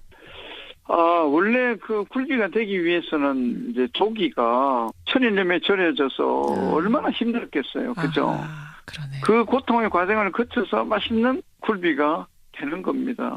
그래서 혹시 이 시대를 사는 청춘들이 오늘날 자신의 어떤 그 현재적 삶이 고통스럽다 할지라도 진정한 굴비가 되기 위한 하나의 어떤 과정이라는 생각을 좀 스스로 소중하게 생각하면 얼마나 좋을까. 돌이켜보면 천일염에 막 절여지던 그 어렸을 적, 그 청춘 시절에는 이게 꼭 필요한 건지 뭔지 모르고 너무나 고통스럽잖아요.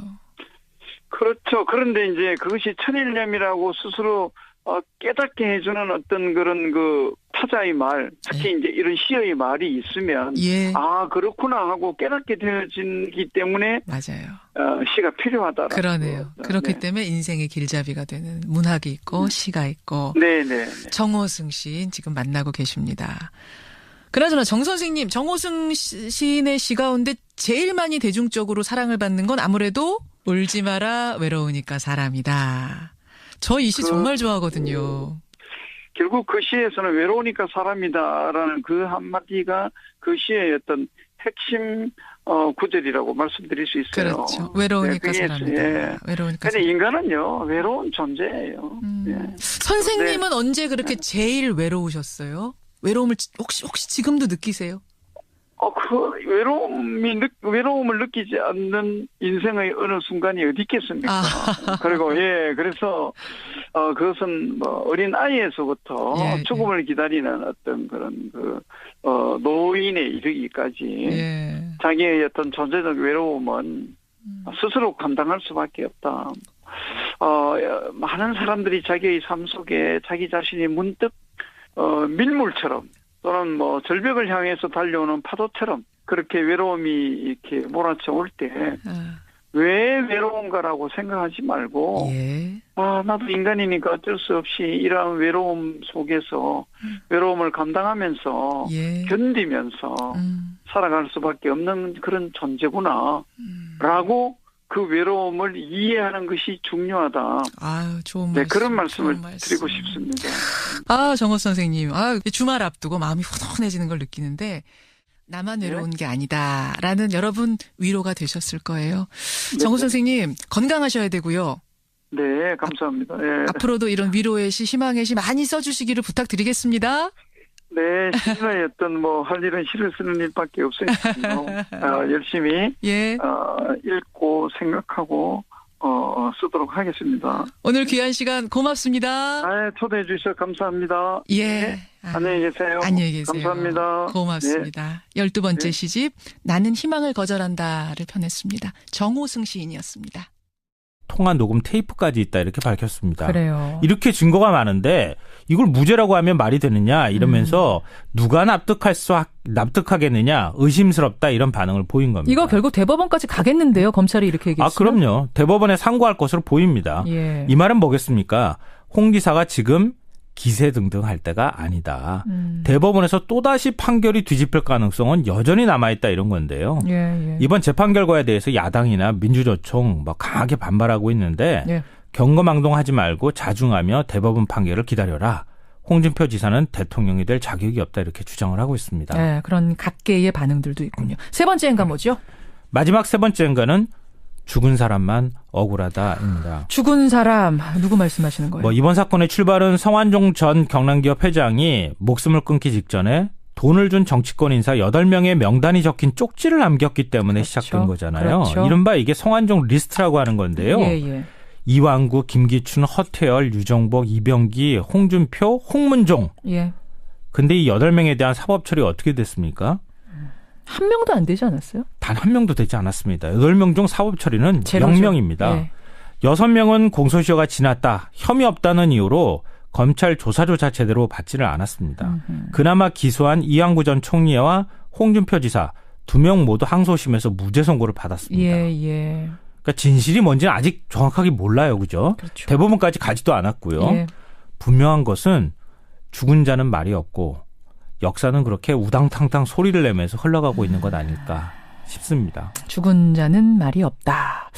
이렇게 리스트를 남길 거라면 그러니까 목숨을 내놓고 세상을 떠나는 상황이었다면 저는 끝까지 남아서 더 밝혔어야 되지 않나라는 아쉬움이 좀 남습니다.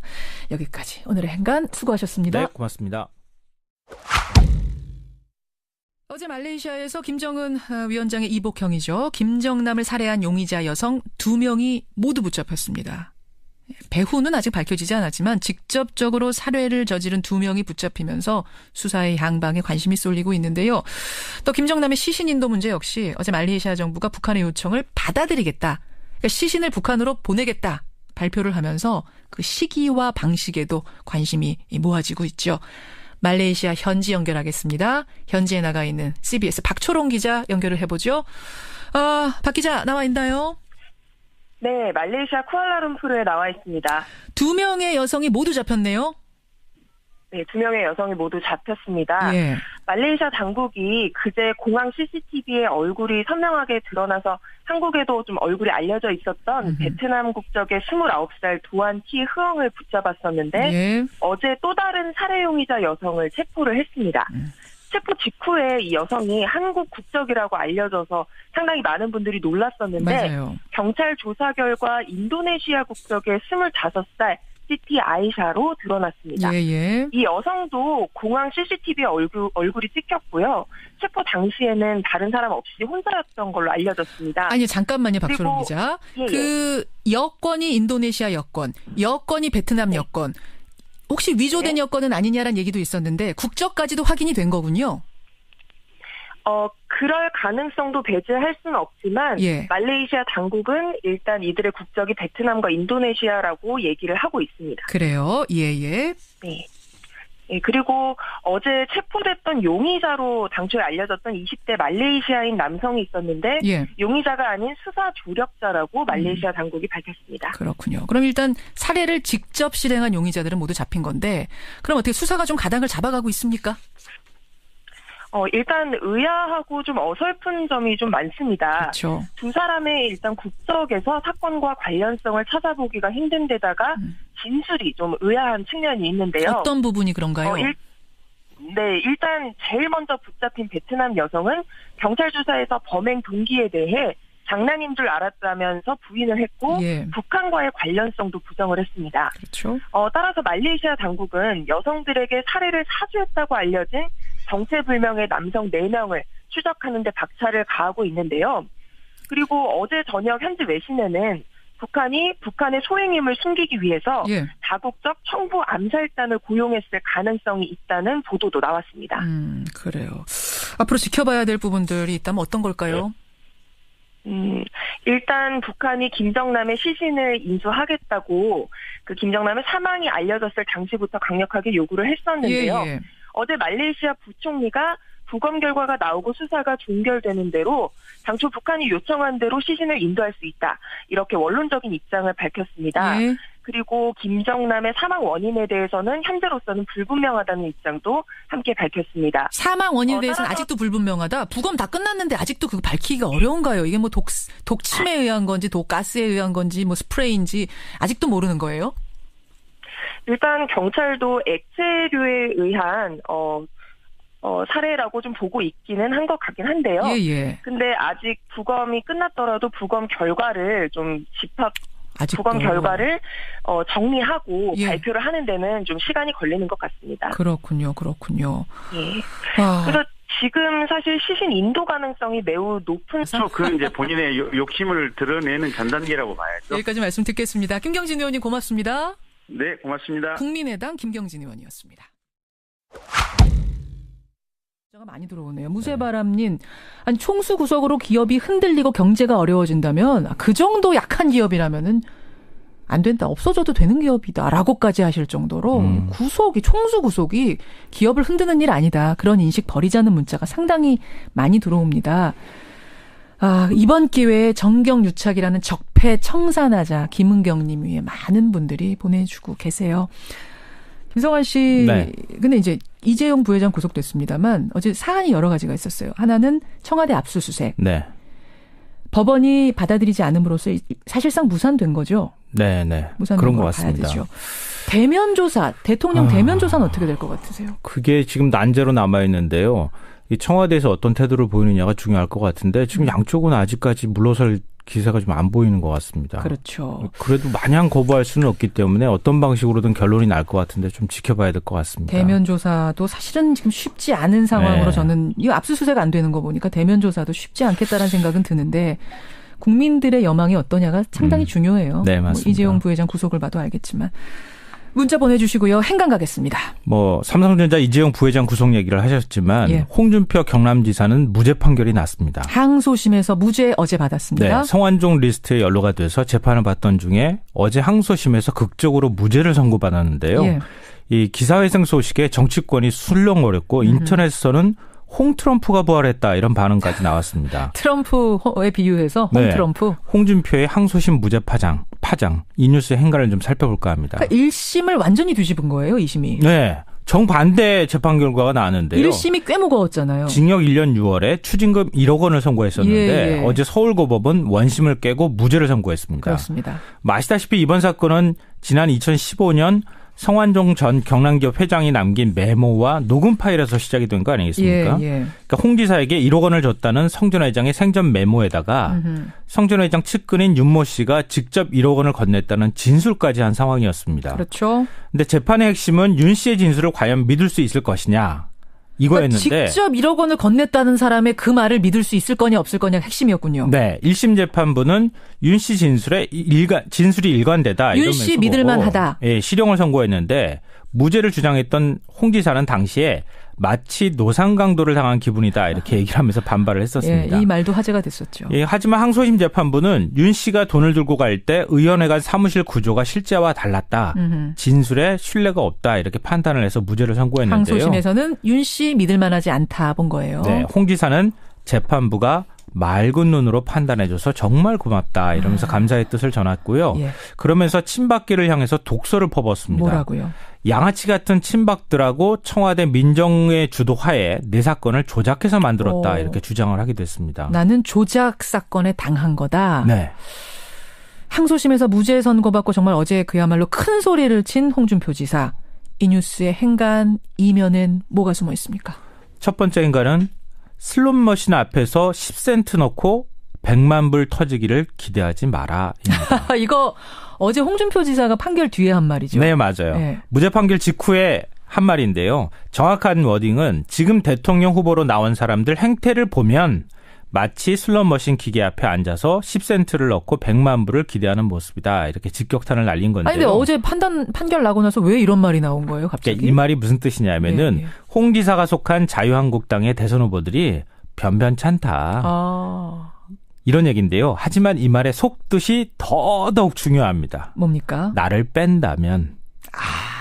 홍 지사가 어제 대선 출마할 거냐는 질문을 한 10번도 넘게 받았는데요. 예. 아직 말할 때가 아니다 이러면서 거리를 뒀는데 그러면서도 발언은 이랬습니다. 지금 대한민국은 천하대란의 위기에 처해 있다. 대란 대치의 지혜를 발휘해 이 위기를 극복할 수 있도록 최선을 다하겠다. 대란 대치의 지혜를 발휘해서 극복하는데 내가 최선을 다하겠다. 네, 이제 그림이 그려지시죠? 이거면은 결국 대선에 조금만 더 여러분이 얘기나 다름없는 거예요. 그러니까 내가 그냥 나가겠다라고 말하기 어렵고 여러분이 밀어주시면 나가겠습니다. 저는 이 정도로 읽히네요. 조금 더 인간을 읽어주셨는데요. 그러니까 정치권에서는 홍 지사가 여권 후보로 출마를 하면 단숨에 지지율을 치고 올라갈 것이다 이렇게 기대를 하고 있는 분위기입니다. 그래요? 실제로 지난 8일 리얼미터가 자유한국당 대선주자 적합도를 조사했는데요. 황교안 권한대행에 이어서 홍 지사가 2위를 차지했습니다. 보수 성향 네티즌들 사이에서는 한국에 두테르테가 온다 이런 반응까지 보이고 있는데요. 필리핀의 두테르테 대통령? 네. 그러니까 아무래도 좀 심상치 않은 분위기가 느껴지긴 합니다. 그 2심 끝난 거잖아요. 이게 지금 대법원이 그렇죠. 끝난 것도 아닌데. 네. 근데 벌써 대선 꿈을 꿀 수 있는 건가요? 자격이 되긴 되나요? 그렇죠. 지금 무죄 추정이 어쨌든 원칙이 있으니까. 아, 그러네요. 그 다음엔가 뭡니까? 두 번째인가는 누가 납득할 수 있겠나입니다. 누가 납득할 수 있겠나? 무슨 말씀이세요? 이게 제 말이 아니고 검찰의 말이에요. 검찰이요? 어제 법원의 무죄 판결 직후에 검찰이 반발하는 보도자료까지 내놨는데요. 이 성완종 경남기업 회장의 육성 녹음 외에도 일관된 공회자의 진술이 있고 측근들이 금품 수수를 기정사실화 하면서 홍준표 지사는 모르는 것으로 하면 안 되는지 제안을 하는 선님은 경제정의가 실현되는 것 같습니다. 최봉길님은 아니 총수가 없어서 경영이 안 된다고요. 이건 뭐 지나가던 속아웃을 일입니다. 임원들의 판단력 이재용 부회장 정도는 다 있다고 생각한다. 여러 가지 의견들 여러분 이재용 부회장의 오늘 아침 구속 속보 들으시고 여러분의 의견 입장 자유롭게 보내주시고요. 우리는 이분 먼저 만나겠습니다. 바로 김경진 의원입니다. 검찰 출신이고요. 국회 탄핵소추 위원이기도 하지요. 이재용 부회장의 구속이 어떤 의미를 갖는지 이걸 일단 하나 짚어봐야 될 것 같고 특검 수사에 남은 쟁점들은 뭔지도 짚어보겠습니다. 김경진 의원님 안녕하세요. 네, 안녕하십니까. 구속 예상하셨습니까? 예, 예상했습니다. 아니 지난번에도 예상하셨는데 안 됐던 뭐 이런 건 아니에요? 지난번에도 구속이 발부될 걸로 봤죠. 그랬는데 그때는 법원이 예상을 깼고요. 이번에는 예상대로 됐는데 다만 이번에도 이 삼성의 로비력이 막강하다. 그리고 법원이 이번에도 삼성 앞에서 절반의 무릎을 꿇었다라는 것을 확연히 느꼈습니다. 아니 그게 무슨 말씀이에요? 이게 79년 창업 이래 첫 총수의 구속인데 법원이 절반의 무릎을 꿇었다니요?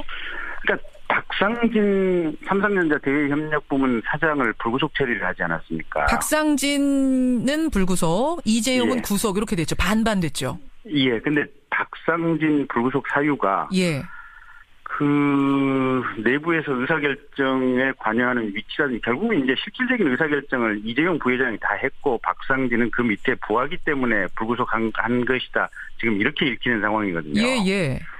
근데 문화계 블랙리스트 사건을 보면 김기춘, 조윤선, 또 청와대 비서관들, 또 문체부 장관, 차관 줄줄이 다 구속됐지 않습니까? 그렇죠. 거기에 비추어 봤을 때 이번 삼성전자 국민연금과 관련 국민연금 의사결정과 관련한 뇌물 제공 이 사건 결국은 간신히 이재용 부회장 한 명만 구속을 했고 그 배후에서 이재용 부회장을 도와주고 증거인멸을 하고 실질적으로 뇌물을 제공했던 이런 협력을 했던 사장단들 미래전략실의 간부들에 대해서는 특검에서 알아서 영장을 청구를 하지 않든지 또는 청구된 영장에 대해서라도 법원이 기각을 했거든요. 그래서 여전히 삼성의 힘은 막강하다. 블랙리스트 수사, 블랙리스트의 경우와 비추어 봤을 때 똑같이 적용시킨다면 지금 박상진 사장도 구속이 됐어야 마땅하다라고 보시는 거군요. 그렇죠. 그러니까 매번 검찰이나 특검에서 삼성 이재용 부회장이 조사를 받고 나가자마자 가는 것이 지금 미래전략실로 가서 이게 긴급회의를 소집하는 거 아니겠습니까? 그랬었어요. 소집하고 나서 하는 얘기가 뭡니까? 자신들은 정당하고 떳떳하다라고 변명의 일성을 하는 거 아닙니까? 그러면 그 안에서 나눴던 얘기들이 뭐겠습니까? 뭐 이렇게 저렇게 특검에서 조사받은 내용 분석해보고 이 정도 증거는 이렇게 숨기고 인멸을 하고 이러면 법정에서 무죄 판결로 가는 어떤 대응이 가능하니까 이렇게 메시지가 나갔으면 좋겠습니다라고 협의를 하는 과정들이거든요. 그렇죠. 결국은 그 장충기 또 박상진, 최지성 이런 분들이 이재용 부회장을 도와서 전체적으로 증거 인멸을 하는 주범들이라고 봐야 됩니다. 알겠습니다. 그 부분에 있어서 지금 반 정도는 무릎 꿇었다. 그렇지만 어쨌든 이재용 총수, 이재용 부회장은 구속했습니다. 지난번에 못했던 거 이번에 했습니다. 이번엔 할 수 있었던 결정적인 이유, 핵심 이유 뭐라고 보세요? 결국은 국민들의 뜨거운 마음이죠. 국민이요? 예. 국민 여론? 그러니까 여론이라기보다도, 그러니까 여론이면 이게 이제 올바른 여론이냐 아니면 잘못된 여론이냐 뭐 이런 가치평가의 문제가 이제 또 별도로 들어가 있으니까. 그렇죠. 결국은 이 재벌들에 대해서 똑같은 어떤 형평성 있는 사법적인 어떤 판단을 구하는 국민의 뜨거운 마음 이렇게 표현을 해야겠죠.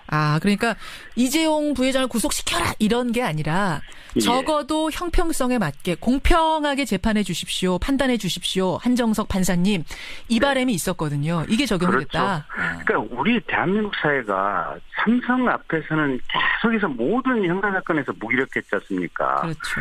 그 삼성 에버랜드 전환사채 사건만 해도 10몇 년을 끌어서 공소시효 만료되는 날 간신히 검찰이 공소제기를 했었거든요. 예.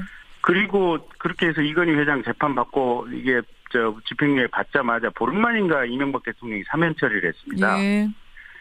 그런 모든 과정이 이 대한민국 건국 이래에 얼마만큼 이 재벌 권력의 최정점에 서 있는 삼성에 대해서 대통령 권력, 사법 권력, 검찰 권력 모든 권력들이 얼마만큼 무기력했지 않습니까? 그 트라우마를 국민들이 가지고 있는데 지난번에 이 조희연 부장판사 영장 기각하고 나서 그날 아침에 저는 국민들 출근하는 국민들의 어깨를 봤는데 어깨 축지가 쭉 쳐져 있었습니다. 그런데 오늘 아침에 인터넷 댓글 아침에 한 6시쯤부터 올라온 것을 보니까 굉장히 이게 기쁘다, 당연하다 이런 내용들이 줄을 이루고 있는데 대한민국 국민들이 그렇게 모진 국민들이 아니거든요. 누가 구속돼서 기뻐하는 이런 시선을 가진 국민들이 아닙니다. 지금 청취자 2458님도 이 이야기가 삼성 망해라라든지 삼성 잘못되라 이런 얘기는 절대 아니다.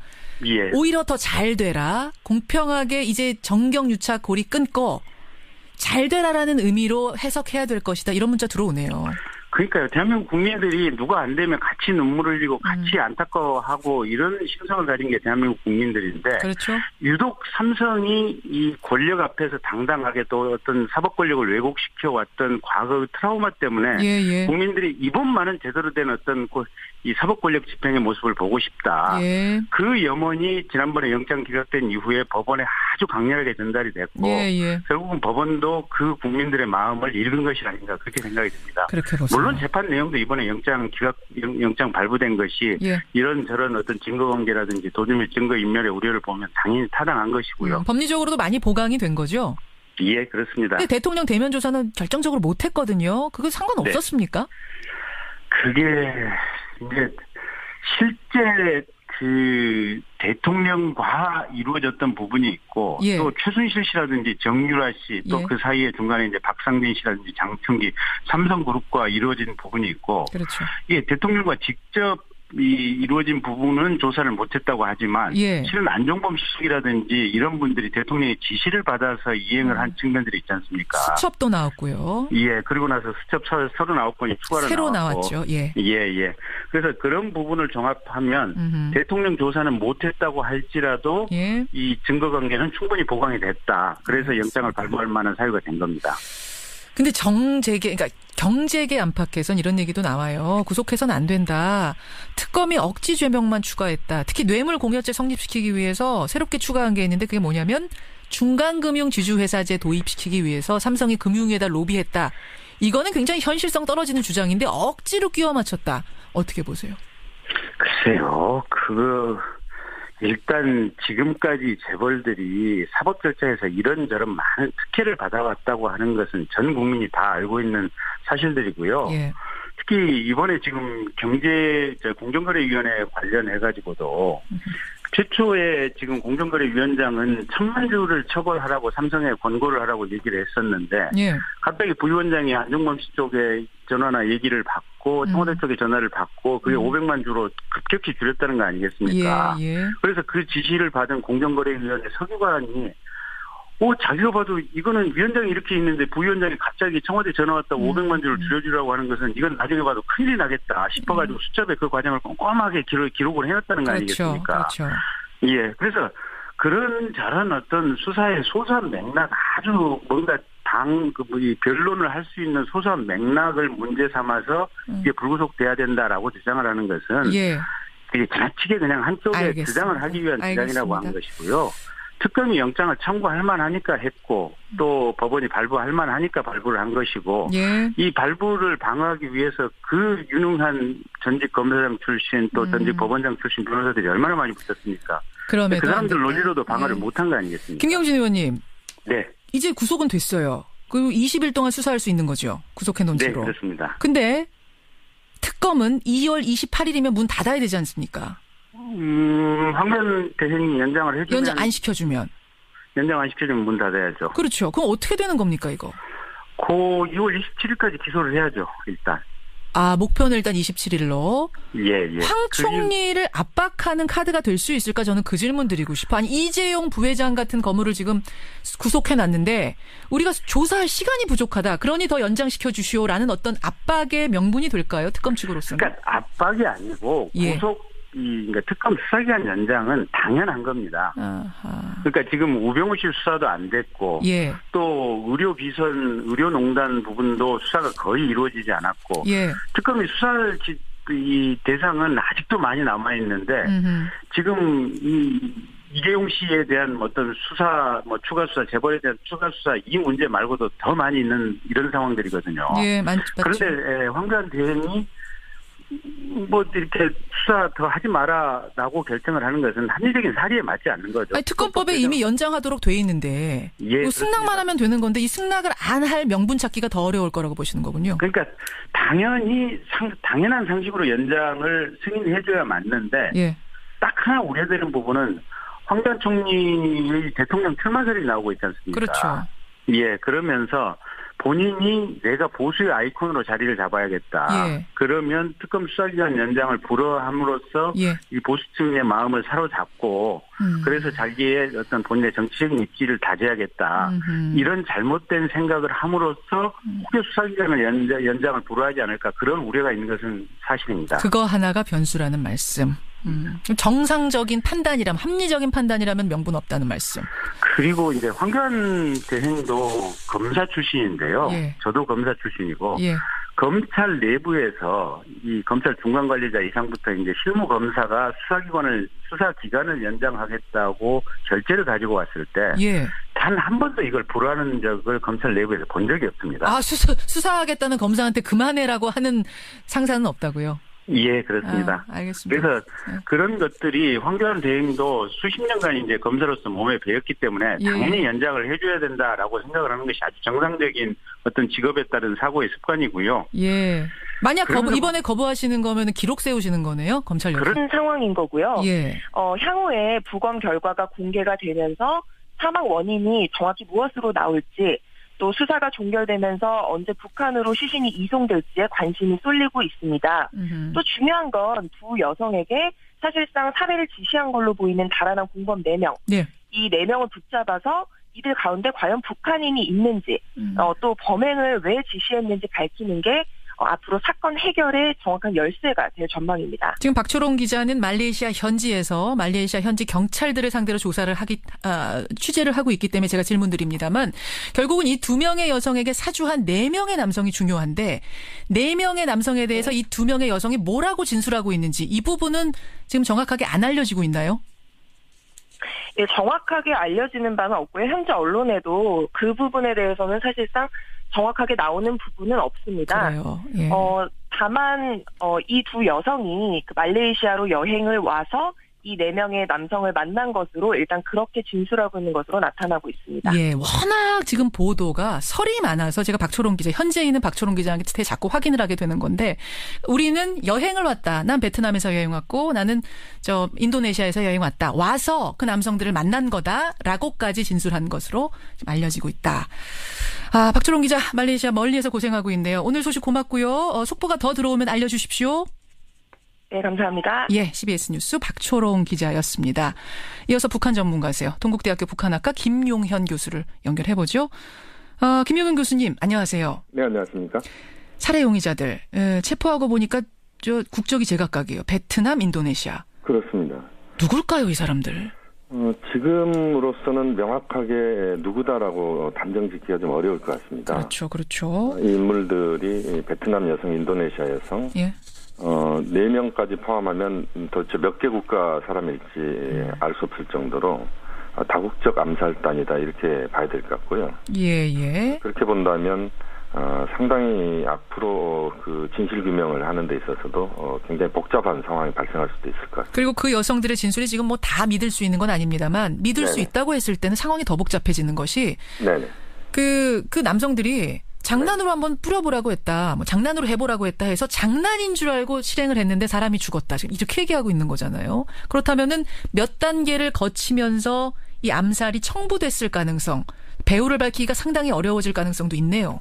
그렇습니다. 지금 상황들을 보면은 살인 청부, 또 청부 암살단 뭐 이렇게까지 지금 이야기가 나오고 있는데요. 예. 결국 그 배후가 누구냐 이게 이제 가장 핵심인 것 같고요.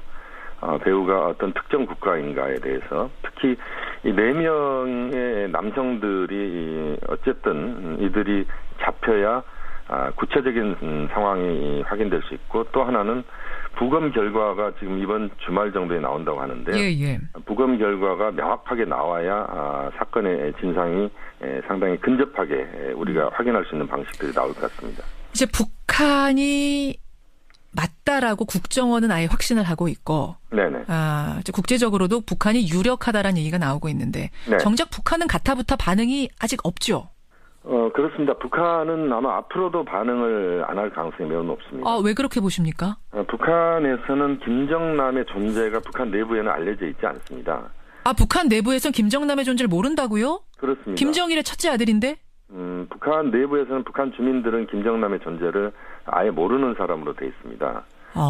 그러니까 지금 현재로서는 김정은 위원장만 김정일 국방위원장의 아들로서 외부에 드러나 있을 뿐이지 예. 나머지 자녀들은 공식적으로는 전혀 그 북한 언론에 등장한 바가 없습니다. 그렇군요. 그래서 네. 가타부타 반응이 여태까지도 없고 앞으로도 없을 것이다. 저는 사실은 이제 우리가 한 짓 아니다. 왜냐하면 지금 국제사회에서 테러다 무슨 뭐 국제사법위원회에다가 올려야 된다 이런 얘기가 나오니까 네네. 우리가 한 짓 아닙니다라고 뭔가가 나올 법한데 아무것도 안 나와서 좀 희한했거든요. 지금 상황에서는 북한이 전혀 그런 반응을 할 가능성은 없다고 봐야 됩니다. 그렇군요. 그 발언을 하는 순간 북한으로서는 또 여러 가지 또 의혹을 또 받을 수가 있으니까 북한으로서는 뭐 전혀 반응할 가능성이 없고 모른 척하고 북한 내부에서도 앞으로도 김정남이 피살 사건과 관련돼서는 예.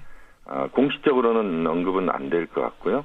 아마 비공식적으로 뭐 외부에 여러 가지 그 또 활동을 하는 그 무역상이나 보따리 무역이나 하는 분들이 있기 때문에 아마 소문으로 아마 김정남의 존재, 사망의 사실들이 유포될 가능성이 있다 이렇게 볼 수 있겠습니다. 근데 말레이시아 정부에다가 김정남 시신 인도를 강력하게 요청했잖아요. 말레이시아 정부에서 가져가라, 뭐 시신 가져가라 이렇게 허락도 났고. 네네. 그럼 이거는 어떻게 봐야 됩니까? 이것은 이제 외교적인 차원에서 외부와의 관계에서 일이죠. 그러니까 그 모든 수사 검사를 마친 뒤에 관련 절차를 밟아서 시신을 인도한다.